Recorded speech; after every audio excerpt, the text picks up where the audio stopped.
a nossa última palestra, né, do nosso pequeno evento. Temos aqui hoje como convidados o professor Edson Felipe. Eu vou deixar ele se apresentar melhor. Eu achei, assim, ele vai falar sobre a questão da identidade negra e o território é, voltado para a geografia. Eu achei que eu procurei o professor por ser um tema pouquíssimo abordado aqui em Pernambuco, principalmente no campus da UPE da Mata Norte. É pouquíssimo, pouquíssimo para a geografia. Acredito eu que do meu campus não tem nenhum professor de geografia que aborde, tem de pedagogia, mas de geografia não tem. Como eu trabalho a questão já de abordagem de território também LGBT, LGBTQ+, também é uma minoria dentro da sociedade, eu achei muito interessante convidar o professor justamente para falar sobre essa questão do negro mesmo na sociedade brasileira, do racismo estrutural que a gente tem na nossa sociedade, tanto dentro da universidade como fora da universidade. Eu agora vou deixar falar com o professor, para o professor se apresentar e pode falar que aí até o senhor quiser. Então, antes de tudo, boa tarde a todos, né? Agradeço o convite de vocês para poder abordar essa temática bem importante no cenário contemporâneo, né? Principalmente dentro da geografia, né? Meu nome é o Edson Felipe Cabral Pacheco, eu sou do Rio de Janeiro, carioca, e atualmente eu trabalho com as geografias negras, né? Atualmente eu sou doutorando em Geografia pela Universidade do Estado do Rio de Janeiro e sou professor efetivo do Instituto Federal do Norte de Minas Gerais e faço parte de dois grupos de pesquisa, o NEGRAM, que é da IPUR, da Universidade Federal do Rio de Janeiro, UFRJ, que trabalha exatamente com a questão negra no Brasil, e faço parte da NUREG, que é de Geografia da Globalização, com o professor Rogério Reisbach e o professor Tim Bartol, da Universidade Federal Fluminense. Então, trabalho com essa galera toda em prol, né, de crescer e desenvolver a temática que eu sou apaixonado e o conceito que eu mais trabalho, que é o conceito de território, né? Tenho experiência de 6, 7 anos como professor da rede pública do Rio de Janeiro e da cidade de Campos dos Goytacazes, que é um município a 270 quilômetros, e aí eu passei em 2018 para o concurso do IF, né, do Instituto Federal do Norte de Minas Gerais, e aí atualmente estou nessa fase aí de conclusão da minha tese, que trabalha especificamente sobre o Cais do Valongo, que é a maior entrada de escravizados do mundo, que está localizado no Brasil, na cidade do Rio de Janeiro, que é considerado também uma cidade negra de grande importância histórica e política no nosso país. Pois bem, já que a temática que nós estamos trabalhando é identidade negra, eu começo a retratar que geralmente na geografia, né, nós sentimos muita dificuldade de encontrar professores que retratam principalmente a temática negra, né, no contexto geral, né, e principalmente a questão de dificuldade de encontrar professores negros na universidade, nas faculdades. Para vocês terem noção, no meu contexto todo de vivência, só tive um professor negro no doutorado, não tive nenhum professor negro. E aí vem uma dificuldade que eu vou falar ao decorrer para vocês, desse processo de ter mais professores negros na universidade e ainda mais trabalharmos com essas temáticas dentro da própria geografia. No Brasil, né, a cor ou raça, ela é autodeclarada, né, a partir de 2010, e ao responder ao censo demográfico, outras pesquisas, cada um diz se é preto, pardo, branco, amarelo ou indígena. Então, essa identidade normalmente se relaciona à cor da pele e outras características físicas, não à ancestralidade. É comum, por exemplo, que um filho de pai ou mãe negra, mas quem tem a pele mais clara, se declare branco.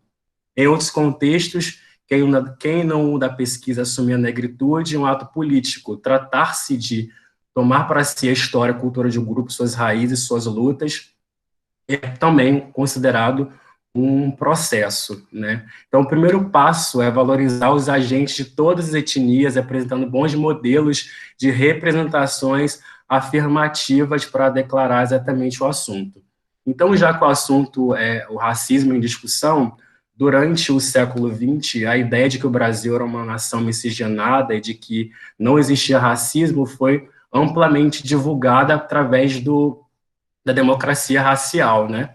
É o mais famoso mito da democracia racial, como explica uma socióloga muito importante chamada Lilia Schwartz, no livro chamado Espetáculo das Raças.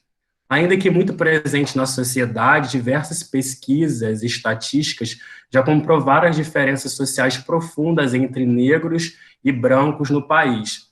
E o que mais marca nessa pesquisa foi o seguinte: uma das pesquisas mais célebres do assunto, que condizia a pesquisa, mostrou-se que, apesar dos 97% dos entrevistados diziam não ser racistas, e 98% afirmaram conhecer alguém que fosse hoje, né? Então, apesar das pessoas dizerem que não eram racistas, na prática, exatamente isso não acontece.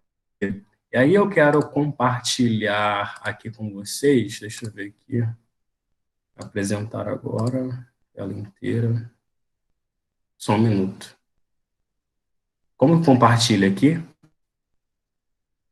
Alguém pode ajudar? O senhor vai lá ali apresentar agora. Lá embaixo tem um. Apresentar. Isso, aí o senhor bota uma janela e seleciona qual que o senhor quer. Tá aparecendo para vocês? Tá sim, tá aparecendo agora. Só um minuto.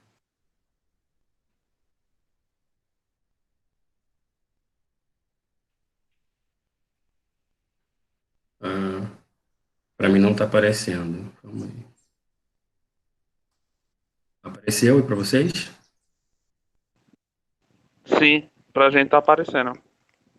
É porque não aparece pra quem tá. Pra quem tá apresentando, não aparece não. Passou o slide aí? Passou. Ok, então vou começar aqui o seguinte: identidade, racismo, olhar geográfico. E aí, a primeira dificuldade que nós da geografia temos é de encontrar profissionais e professores que trabalham com as geografias negras. E aí eu fui encontrar, basicamente, esses profissionais foi no ano de 2017, através do meu processo de pesquisar exatamente a geografia negra. Eu sempre trabalhei com geografia portuária, e aí eu queria a entrada do negro, né, nesse meu projeto de pesquisa. E aí, como eu não conhecia, basicamente, um profissional que, desde o meu processo de graduação, trabalhasse com geografia negra, eu comecei a pesquisar e achei o grupo de geografias negras na internet com vários intelectuais importantes.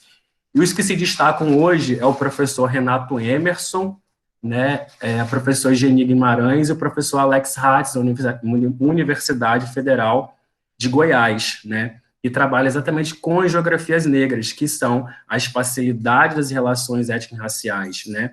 E aí, no último parágrafo, está falando assim: do mesmo modo, ainda que tenha se concentrado no campo disciplinar da geografia, tais leituras pesquisadoras de outras áreas também se aventuraram a pensar a espacialidade das relações raciais.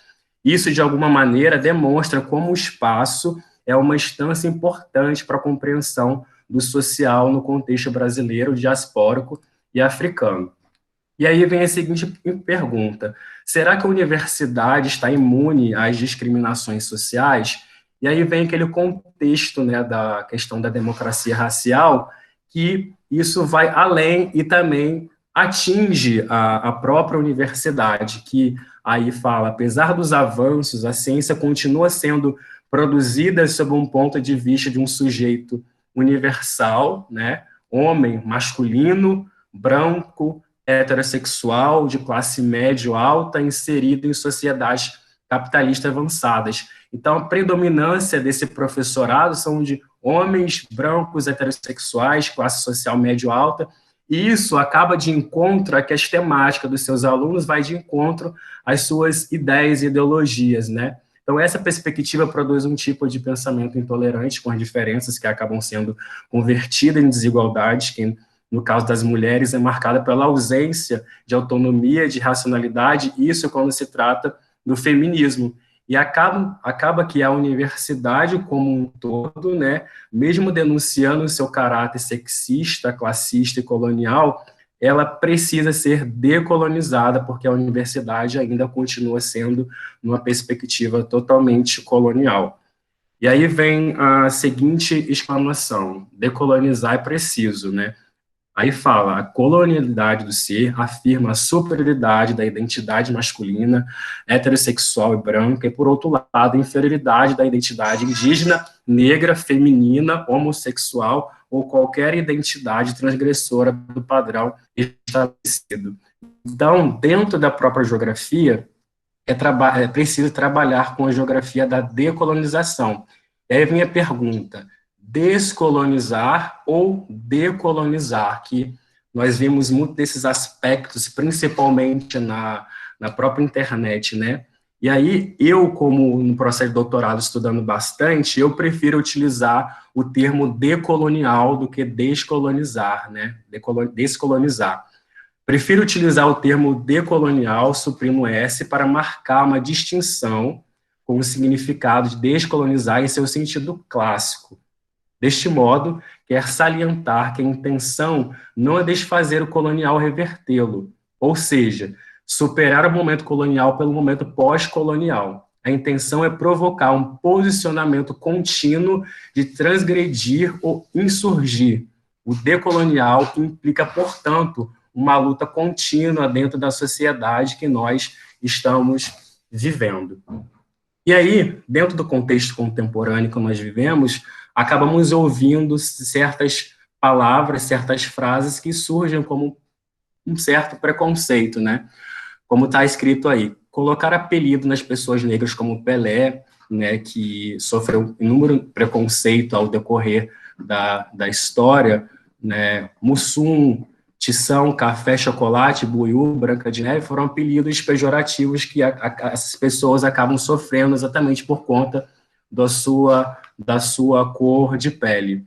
Né? Elogiar negros dizendo que são de alma branca, onde então tem traços finos, também é altamente um preconceito.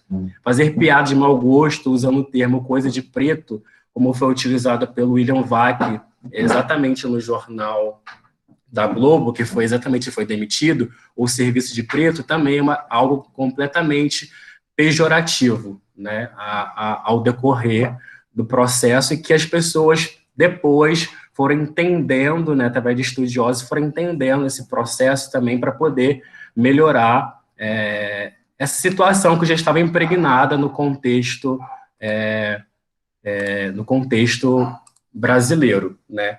Só que no processo de identidade negra no Brasil, o brasileiro também demora a ser considerado, se considerar negro, né?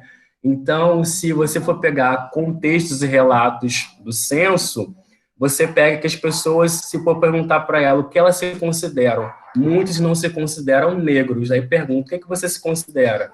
Muitos falam morena clara, morena jambo, né? Então, foi declarado ao decorrer desse processo de censo mais de 300 cores de autodeclaração dos brasileiros que não se afirmavam sua identidade negra.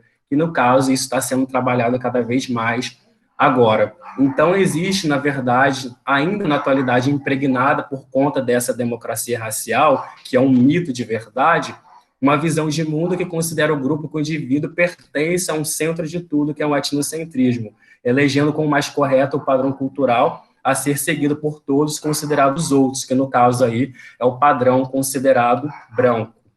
Identidade étnica, o seu conceito é o conjunto de caracteres próprios e exclusivos de uma pessoa que faz reconhecer-se pertencente a um determinado povo, ao qual se liga por traços comuns de semelhança física, cultura e histórica. preconceito racial que está ocorrendo atualmente, o racismo é baseado também aí no conceito de raça. E aí, nós que somos professores, né, dentro desse contexto, nós pegamos bibliografias, né, tem professores da UF que falam que a história brasileira deveria ser revista profundamente, né?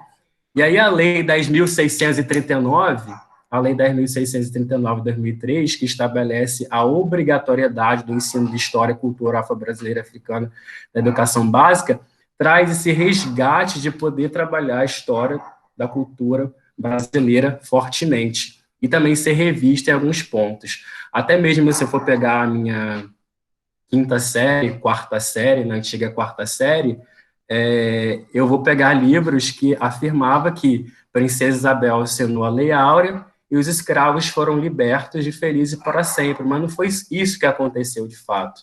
Né? Os negros sofreram, né?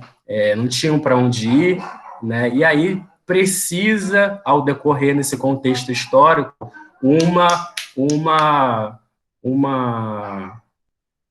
reparo histórico de toda a situação, principalmente na realidade de cotas que nós estamos vivendo, né?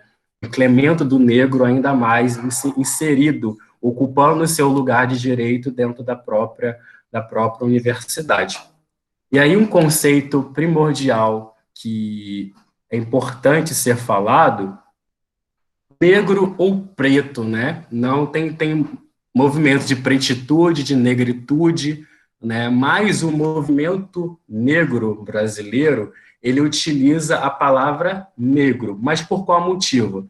Aí vem dizendo, é importante esclarecer que ser negro no Brasil não se limita às características físicas, trata-se também de uma escolha política, né? Por isso é o que assim se define. Então, preto é um dos quesitos utilizados pelo Instituto Brasileiro de Geografia e Estatística para classificar, né, ao lado dos outros, o branco, o pardo, o indígena, o amarelo, a cor da população brasileira. E aí os relatos de negro como uma categoria vai muito além da cor de pele. Então, vai além disso, é uma categoria política, né, que reconhece a ascendência totalmente africana. Então, o processo de construção de identidade negra no nosso país é marcado por uma sociedade que, para discriminar os negros, utiliza tanto da desvalorização da cultura de matriz africana, assim como dos aspectos físicos herdados pelos descendentes de africanos. E hoje, através do atual governo, que é importante falar isso, é que é necessário cada vez mais nós sermos persistentes para poder trabalhar exatamente esses determinados assuntos. A geografia, né, dentro do seu contexto atual, né, ela vem retratando ainda mais a possibilidade de crescimento exatamente dessa chamada geografia negra. Eu trabalho com o Cais do Valongo, né, que é o patrimônio negro da humanidade, né, na cidade do Rio de Janeiro, e no processo seu de entrada dos negros, é um porto, né, no seu processo de entrada de negros, ele necessita de uma valorização ainda maior, né, em que vive um Rio de Janeiro considerado totalmente branco, ele tende-se a ter um branqueamento do seu território. E para atingir, né, e melhoramento da política pública desse patrimônio histórico, só o movimento negro para valorizar exatamente esses espaços. Então, o Brasil hoje vive numa fase decadente, referente a questões de negritude, por colocar exatamente representatividades que não representam esses movimentos, com o intuito de enfraquecer ainda mais esses movimentos, para exatamente resgatar essas identidades que são importantes no processo histórico e cultural brasileiro. E identidade negra transcende vários aspectos, na educação, né, principalmente nas escolas, né, onde é preciso ser trabalhado exatamente isso. Tem um amigo meu da pedagogia da universidade, da Unesp, né, que trabalha exatamente na identidade negra na infância, que fala da importância de ser discutido, isso também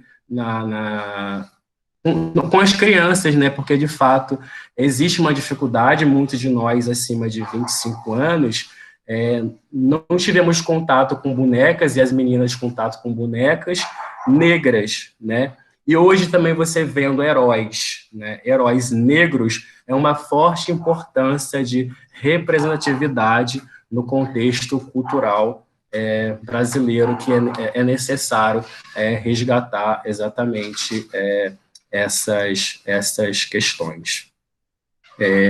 E aí, dentro desse contexto que eu estou falando com vocês, tem um sociólogo muito importante, que é o Gilberto Freire, que na década de 30, ele escreve o livro Casa Grande Senzala, que tem uma grande repercussão positivamente no processo brasileiro de pensar o lado positivo na construção do negro, mas tem um lado negativo de mostrar que o Brasil é um lado totalmente, que o Brasil é um país totalmente mestiço.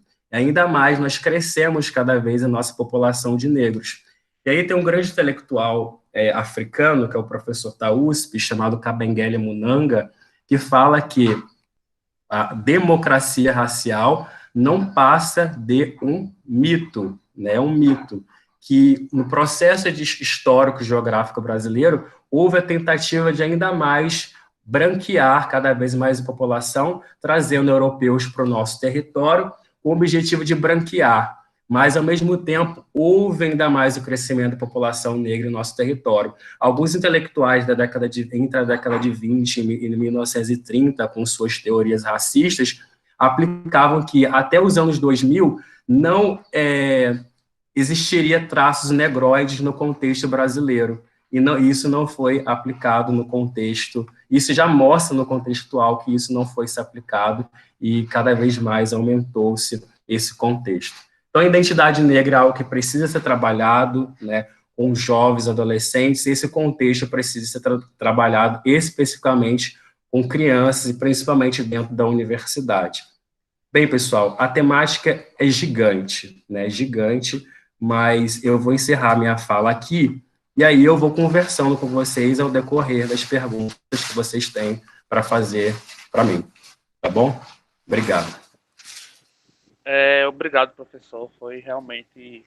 Eu fiquei até surpreso com a fala, não vou mentir. Achei ela muito boa e muito forte. E eu tinha algumas questões que eu queria perguntar ao senhor. A primeira é como o senhor vê, né, por exemplo, vou falar aqui de um autor mais contemporâneo, mais conterrâneo nosso, Gilberto Freire, um exemplo. Na obra dele, Casa Grande Senzala, se eu não me engano o nome, ele traz muita romantização da questão de criar vamos assim dizer, como se trouxesse o Brasil, tudo romantizado, a violência da escravidão romantizada, o povo brasileiro sendo como um povo misto, dando aquela romantização de ninguém é branco, ninguém é preto, é todo mundo brasileiro e tal. E isso, pelo menos aqui em Recife, de Recife, ainda é muito presente. Essa ideia de que muitos como o senhor falou, muitos não se declaram pretos, muitos não se declaram negros, mas se declaram morenos, e seguem essa linha de pensamento. Dando outro exemplo, Fernando Holliday, um exemplo em São Paulo, que também tem essas características contra a luta do movimento negro. Como é que o senhor vê que nós, como professores, podemos lidar com a população, isso até fora da sala de aula, né, em um contexto de integração universidade e sociedade, para trazer uma consciência racial à população, tanto a identificação das pessoas como negro, como preto em si, e como o reconhecimento das pessoas de entender a luta, de entender a importância dessa identidade. Então, no Casa Grande Senzala, ele trabalhava especificamente com um Brasil com 3 contextos: o branco europeu, o índio americano e o negro africano, né? E, na atualidade, nós temos esses 5 contextos, de acordo com o IBGE, que trabalham com branco, negro, amarelo, indígena, branco, negro, amarelo, indígena e pardo, né?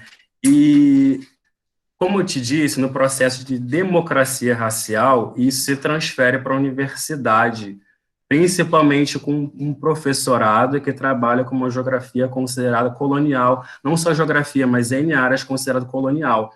E para isso é necessário decolonizar, principalmente a universidade, preparar esses professores, principalmente para trabalhar com essas temáticas, porque dentro da própria escola da universidade, muitos professores não estão preparados exatamente para trabalhar com essas temáticas. Então, é necessário de políticas públicas para poder trabalhar exatamente essa questão da própria mudança da sociedade dentro da própria escola, com a formação desses considerados professores, né? E o Brasil está cada vez mais no processo de crescimento de sua identidade racial, que isso está sendo trabalhado e divulgada principalmente na mídia, que não era divulgado, não era mostrado. Então, são N áreas, né? Ainda existe uma invisibilização muito grande de temáticas raciais no Brasil, mas está crescendo através do movimento negro, que cada vez mais se certifica no processo histórico e político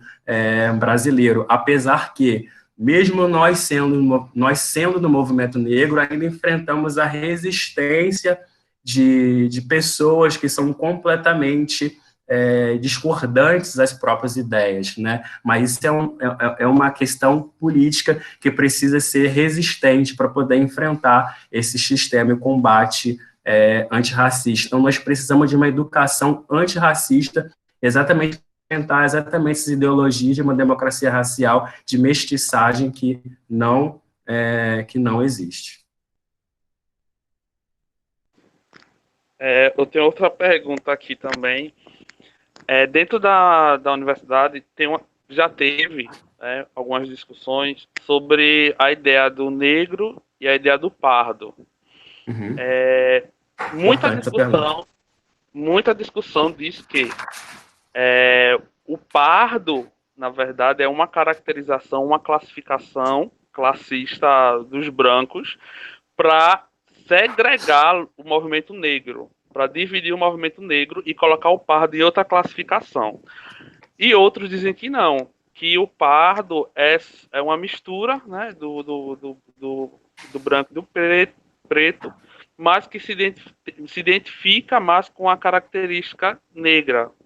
E outros até dizem que o pardo não tá não é nenhum nem outro, que o pardo é isolado. Isso é uma discussão que inclusive eu já estive nessas discussões, colegas meus também já tivemos nessa discussão. Eu queria saber a opinião do senhor, ou se o senhor tem algo para falar sobre isso. Legal a pergunta. Como eu disse lá no início, ser negro é um ato político, né? A pessoa tem que estar politizada e se conscientizar de que ela é negra ou não. Então, ser negro vai muito além da cor de pele, né? Ser considerado preto. Existe uma discussão muito forte. Eu trabalho especificamente com esses conceitos de BGE pardo e pardo e preto, né? Eu trabalho exatamente com essas duas. E aí, dentro dessa vertente desse posicionamento do BGE, trabalhando com cinco cores, com essas 5 categorias, né, tem uma ideia que surgiu muito no Brasil, na década de 80, muito discutida, chamado colorismo, né? A ideia do ser mais claro, ser mais distinto, né? Ser mais claro, ser mais distinto, tem um forte estudo sobre isso. E aí, tem uma autora muito importante chamada Sueli Carneiro, que trabalha exatamente contra esse processo, né? Porque até mesmo ela fala, eu trabalhei tanto para poder trabalhar com esse contexto geral, né? Ela trabalha com o contexto geral de pardos e negros, contexto geral, eu trabalhei tanto para as pessoas fazerem essa distinção, né? Então, é importante que fique claro, ser negro é um ato político e vai muito além da tonalidade especificamente da pele, mas o IBGE faz essa classificação de acordo com essas 5 categorias, tá? Então, ser negro é um ato totalmente político. que é algo que é muito discutido também na universidade. Li muito bastante para escrever minha tese também sobre esse assunto, que de fato é considerado polêmico. Eu também sou contra colorismo, mas eu trabalho com o conceito de negritude, né, como pardos e negros no processo introdutório. Lógico que o pardo, quanto mais clara a pele da pessoa for mais clara, menos preconceitos no contexto geral ela vai sofrer, e isso já mostra através de pesquisas, né? Mas o ser negro é um ato totalmente político, a pessoa tem que ser considerada negra. Então, nesse processo aí de IBGE, nos anos de 2010, em que começa a ter a autodeclaração, muito importante isso, 2010 começa a autodeclaração, a pessoa se considera, eu sou negro, porque antes de 2010, quando as pessoas do censo iam na casa das pessoas, se ela não tivesse uma preparação racial, o contexto da pesquisa poderia ser completamente diferente se a pessoa não fosse uma entendedora racial totalmente do assunto. Então, a pessoa via, falava, anotava e a pesquisa saía de uma forma completamente diferente. E quando a pessoa tem esse processo de autodeclaração, é muito importante isso, e aí isso vai no contexto de pesquisa atualmente no Brasil, e com certeza ainda vai modificar ainda mais no próximo censo de 2020, que as pessoas cada vez mais estão se aceitando, considerando negras, né? Isso vai no contexto político, no processo eleitoral, que também ocorreu a mudança das últimas eleições das câmaras municipais para essas, ocorreu uma mudança considerável do número de pessoas que eram consideradas pardas, né, e se colocaram como negras. É importante esse processo de identidade étnica dentro do processo histórico. Se alguém tiver alguma pergunta, a Yane comentou aqui no chat, não sei se você ouviu, falando que no meio da escola ela vinha muito as meninas mudando o cabelo, colocando um produto para esconder o cabelo crespo ou o cabelo cacheado, tentava esconder sua identidade. Se alguém tiver pergunta, pode colocar no chat que ou pode falar no microfone. Pode falar. Ayane, muito importante isso, porque às vezes muitas dessas alunas ou alunos não veem uma representatividade nas próprias escolas, né? E é importante dizer isso nos desenhos, nos filmes, nas próprias indicações. Já tem alguns alunos, quando eu lecionava na época do ensino, dava aula no ensino fundamental, falando para mim, depois de muito tempo do contexto do filme Pantera Negra, da questão do próprio cabelo, e hoje em dia, quando eu dou aula no instituto, quando eu vejo aquela porcentagem mínima de alunos negros, quando eles veem meu cabelo, eles se sentem automaticamente representados exatamente por ter uma representatividade. Então, assim, a mídia também tem um papel muito fortificador nesse processo, com atores e atrizes que trabalham exatamente o processo visual para mostrar também a valorização da própria cultura, do próprio cabelo. Então, hoje em dia, é muito importante falar isso. Então, cabelo crespo é fantástico, né? É incrível e chega de preconceito voltado para esse assunto, né?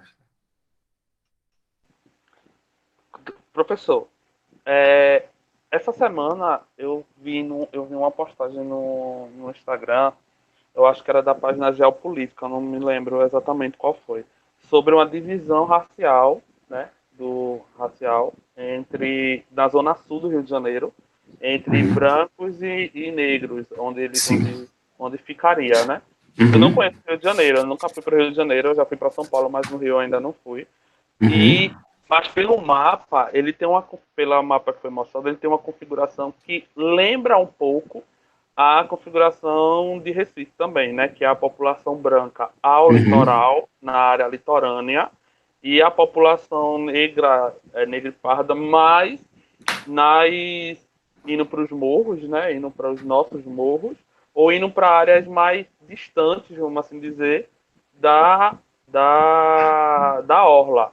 Não que não exista população negra, não, porque aqui em Recife, praticamente todo bairro tem uma comunidade, né? Todo bairro tem uma comunidade. Então, por exemplo, o bairro litorâneo do Boa Viagem tem uma comunidade, mas o mapa ele trabalha a questão da totalidade, né? Da grande totalidade. O senhor acredita hoje que no Rio de Janeiro, ou como o Brasil todo, porque eu realmente não sei se as outras grandes cidades litorâneas também têm essa configuração, mas Uhum. o senhor acredita que o Brasil como um todo, hoje, existem políticas, ou pelo menos houve políticas, de uma, vamos assim dizer, uma, uma desbranquear, vamos assim dizer, os territórios elitizados, vamos, dessas regiões, ou seja, tirar o negro da periferia, colocar onde eles, onde eles podem estar, assim, que é todo lugar, vamos, não sei se você conseguiu entender mais ou menos. Entendi, entendi. Então, tem um professor chamado Rafael Sanzio, que é da Universidade Federal de Brasília, que exatamente trabalha com políticas públicas voltadas para o urbanismo brasileiro, voltado à questão de negritude. E ele mesmo fala que os processos de mudança voltados para trabalhar exatamente com quilombos, a questão do negro na própria questão urbana, sempre caminhou no contexto histórico brasileiro em passos muito, muito, muito lentos, né? E aí tem um conceito da geografia urbana que se chama segregação socioespacial, que isso, e a segregação socio-racial, que é muito evidente no contexto histórico brasileiro, em que houve a tentativa de expulsão do negro na área central do Rio de Janeiro para as áreas mais afastadas do Rio de Janeiro, né? Então, eu faço sempre associação do contexto litorâneo do Rio de Janeiro com um livro que eu gosto muito, que é da Carolina de Jesus, chamado Quarto de Despejo. Esse livro é muito fantástico, é uma mulher negra que escreve exatamente esse livro, que fala exatamente da expulsão, né, dessa população do seu contexto nas áreas centrais. O Rio de Janeiro é evidentemente uma área segregada socio-racialmente, né? Você pega a zona sul do Rio de Janeiro, que é composta predominante de pessoas brancas, com um nível socioeconômico elevado, diferente das populações periféricas que moram na favela, que tem consideravam um número muito maior de negros, principalmente nas áreas distantes, zona norte, zona oeste, e isso se configura visualmente, você olhando, você já observa que tem algo diferente, né? Você pega um bairro chamado Barra, Copacabana, né, que é muita mistura, Ipanema, você vê a diferença totalmente olhando assim. Houve tentativas? Houve. No Rio de Janeiro houve tentativas? Houve, mas isso se altera. Atualmente isso não está ocorrendo, está acontecendo uma política de enfraquecimento da população negra no território do Rio de Janeiro muito forte, né? É muito difícil falar isso por conta de um processo de igreja, né? A igreja é universal do reino de Deus, influencia no processo político municipal do Rio de Janeiro, com enfraquecimento das matrizes africanas do próprio território no Rio de Janeiro. Então, essas políticas públicas estão caminhando de forma lenta.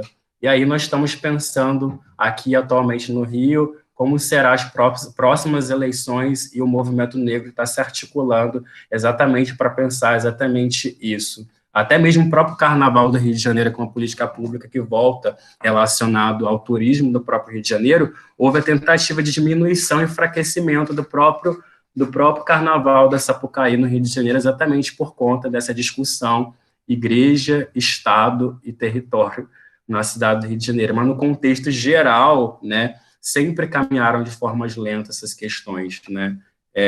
Isso se avançou muito no contexto Lula, né? Podemos afirmar isso, que a lei, como eu falei, de história e cultura africana é uma grande valorização, incentiva essas políticas, principalmente na área educacional, mas isso se avançou principalmente no contexto Lula, no território brasileiro, mas ainda está assim de forma considerável lenta. Entrando nesse contexto que o senhor falou sobre a questão das igrejas, o senhor acredita que a presença das igrejas, principalmente nas periferias, que vai contra, na verdade, muitas vezes, né? Não são todas, mas muitas vezes, contra a ideia das religiões de matriz africanas, contra as atividades culturais africanas. Eu, particularmente, já dei aula numa escola periférica, e onde a diretora não permitia de jeito nenhum ter, era o Dia da Consciência Negra aqui no Brasil, e cada turma ia fazer um evento, e no meu caso foi sobre a representação do maracatu, né, maracatu urbano nosso, e ela não permitia porque ia contra os princípios religiosos dela e daquela comunidade, dos familiares e tal, principalmente por ser próximo a igrejas de assembleia. O senhor acredita que o movimento negro, os movimentos negros, de certa forma, em algum momento, falharam em conseguir agregar essa população, onde as igrejas conseguiram chegar e descaracterizar a identidade de uma ligação com a matriz africana? Ou o senhor acha que o movimento se organizou tardiamente, o movimento como hoje, né, como ele é hoje, foi tardiamente nessas áreas, nesses territórios periféricos? Se for pegar no contexto geral, a predominância dos representantes brasileiros são brancos, né? No contexto geral, a predominância são brancos. E também no contexto geral, em vários contextos brasileiros, a igreja também está atrelada a esse poder fortíssimo, principalmente a igreja católica, né? A igreja católica é fortíssima no contexto brasileiro. Então, isso impossibilitou vários viés e uma formulação, né, de dizer que a cultura matriz africana é algo consideravelmente negativo no contexto social brasileiro. Isso não é uma verdade, né? Então, é necessário respeitar as culturas, religiões e viver numa sociedade considerada democrática. Mas o movimento negro não falhou em nenhum momento. Ele é uma força, ele está presente em vários lugares do Brasil, só que ele enfrenta uma grande parede, né, que são essas políticas públicas dessas pessoas brancas dentro do contexto brasileiro, que ainda impossibilita por conta dessas forças, dessas grandes igrejas, principalmente hoje a Igreja Católica tem uma grande força, ainda mais as igrejas evangélicas têm a grande força no cenário político, principalmente, e econômico brasileiro, que vem consideravelmente crescendo, né? Então, queremos sim mais pontes, né, e menos muros no processo brasileiro. É isso, pessoal. Se alguém tiver mais alguma pergunta, algum comentário a fazer, é o momento. O professor, eu agradeço, vou deixar a última fala com o senhor, mas primeiramente eu lhe agradeço muito pela participação, pela palestra. Foi maravilhosa. Espero de verdade conseguir convidar o senhor para outras oportunidades, porque realmente foi muito boa, foi muito bom mesmo. Agradecer a todo mundo que participou do evento, lembrando que lá para novembro, final de novembro e dezembro, vão estar enviando os certificados para todos que tiveram, né, a participação mínima exigida. E é isso. Pode concluir se o senhor quiser, professor. Então, eu venho agradecer a vocês por convidar. Logicamente, quero sim poder colaborar da melhor forma com vocês, né? E o mais engraçado disso tudo é que mesmo que a gente vai crescendo na geografia, é um grande aprendizado que a gente sempre quer colaborar. E aí eu sou também um professor negro de periferia, né, vendo da periferia, e aí hoje você vê lá o lado, tipo assim, Rogério Reisbach é um grande nome da geografia brasileira, né? Eu estou do lado dele conversando sobre políticas públicas, e assim, meu intuito sempre está colaborando da melhor forma possível, né? E a geografia tem isso. E se alguém puder ou quiser trabalhar exatamente com essas questões de geografias negras, podem mandar mensagem, né? Porque é uma área dentro da geografia que está crescendo e fortificando cada vez mais e precisa ainda ser cada vez mais discutidas. Tem um professor, né, essas geografias chamadas inclusivas, tem um professor Alex Hatz, da Universidade Federal de Goiás, que trabalha com geografia LGBTI+, também. a geografia feminista, também muito trabalhada em Goiás. Então, nós temos um grupo específico que trabalha com essas pesquisas, em que sai um pouco do contexto da caixinha, né? Porque, às vezes, quando nós vamos procurar um professor que quer trabalhar um tema que a gente quer trabalhar, a gente fica com uma certa dificuldade, porque ele não tem um conhecimento teórico, metodológico para poder trabalhar aquele assunto. Mas no Brasil existem profissionais que possam trabalhar com isso. Espero colaborar aí com vocês quando vocês precisarem. Eu agradeço mesmo o convite ao Centro Acadêmico de Geografia, né? E estamos juntos, né? Milton Santos presente aí na vida de todos nós. Obrigado, gente. Obrigado. Pode se preparar, viu, que eu acho que ele vai entrar em contato com o senhor. Vai ser boia. Obrigado, pessoal. É isso. Valeu, agradeço.